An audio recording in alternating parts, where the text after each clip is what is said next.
सुधांशु पांडे जी। राधे राधे महाराज जी। महाराज जी, जब कर्म ही सब कुछ है तो रामायण में भी लिखा है कि कर्म प्रधान विश्व करी राखा, जो जस करे तो तस फल चाखा। यदि मनुष्य केवल अच्छे कर्म करे और अपना कर्तव्य ईश्वर द्वारा दिया गया माने तो क्या बिना पूजा पाठ के भगवत प्राप्ति हो सकती है? ये सबसे बड़ी पूजा नहीं है क्या?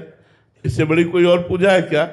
अपने कर्म को भगवान को समर्पित करते हुए, भगवत स्मरण करते हुए समय व्यतीत करना। हम कह रहे अगरबत्ती कभी मत लगाओ, तुम्हारा मन है तो मंदिर जाओ, तुम्हारा मन है मंदिर मत जाओ, लेकिन सब में भगवान को देखते हुए व्यवहार करो, सबको सुख पहुंचाने की भावना करो और भगवान का नाम जप करो, इससे भगवत प्राप्ति हो जाएगी।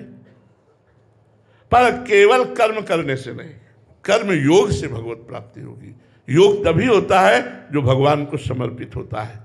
जो भगवान का भजन करते हुए कर्म किया जाए वो भगवत प्राप्ति कराता है। ऐसे कर्म तो सब कर रहे हैं और कर्म जंजाल में फंसकर पुनरपि जननम पुनरपि मरणम पुनरपि जननी जठरे शयनम, लेकिन मोक्ष को वही प्राप्त होगा, कल्याण को वही प्राप्त होगा जो नाम जप करते हुए कर्म को भगवान को समर्पित करता है। वो कर्म योग हो जाता है। मुख्य समर्पण है, नहीं तो उसका पुण्य मिलेगा और पुण्य का फल। भगवत भावना विहीन किया हुआ कर्म दो ही प्रकार का होता है, शुभ और अशुभ। और शुभ और अशुभ कर्म अवश्य में भोक्तव्यम कृतम कर्म शुभाशुभम, आपको भोगना पड़ेगा शुभ अशुभ कर्म, लेकिन हमको भोगना ना पड़े, कर्म बंधन छिन्न भिन्न हो जाए और हम परमानंद को प्राप्त हो, इसके लिए भगवान की शरण में होकर हर कर्म भगवान को समर्पित करते हुए, भगवान नाम जप करते हुए, पाप कर्म से बचते हुए जीवन व्यतीत किया जाए तो भगवत प्राप्ति हो जाए। महाराज जी, इसमें कर्म में, अच्छे कर्म में आ जाता कि हमें लगता है कि हम पुण्य करें, हम प्याऊ लगाएं, हम भंडारा कराएं तो हमें इसके बदले में और ज्यादा पुण्य मिलेगा और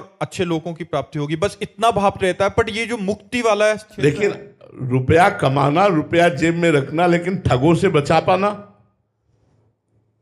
अगर ठगों से नहीं बचा पाए तो घर तक नहीं पहुंच पाओगे। जेब ही खाली और ज्यादा चतुर ठग हुआ तो मार भी देगा।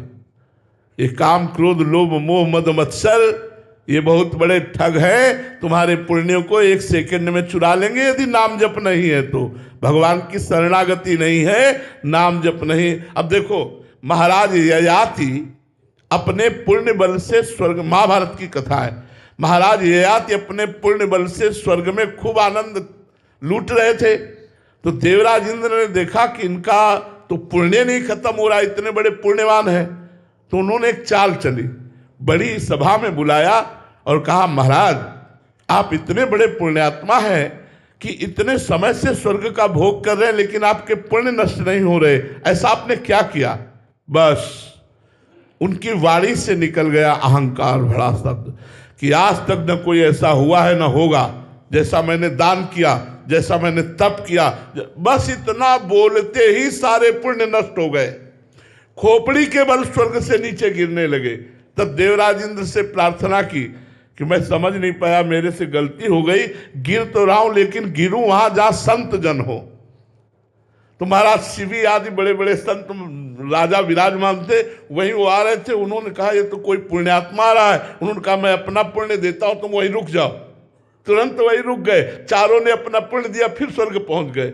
स्वर्ग के पुण्य को एक शब्द ने नष्ट कर दिया कि ना कोई ऐसा हुआ ना कोई ऐसा होगा जैसा मैंने दान और तपस्या की। ये सारे पुण्य दो शब्द में नष्ट हो जाते हैं। फिर काम क्रोध लोभ मोह मद मत्सर की, राम राम कहो, राधा राधा कहो, कृष्ण कृष्ण कहो, अच्छे आचरण से चलो, अभिमान रहित रहो, तब तुम्हारा मंगल होगा। ये एक सेकंड के तुम्हारे अपराध से नष्ट हो जाने वाले पुण्य हैं। और कहीं भक्त निंदा हो गई तो अनेक जन्मों के पुण्य नष्ट हो जाते हैं। जी।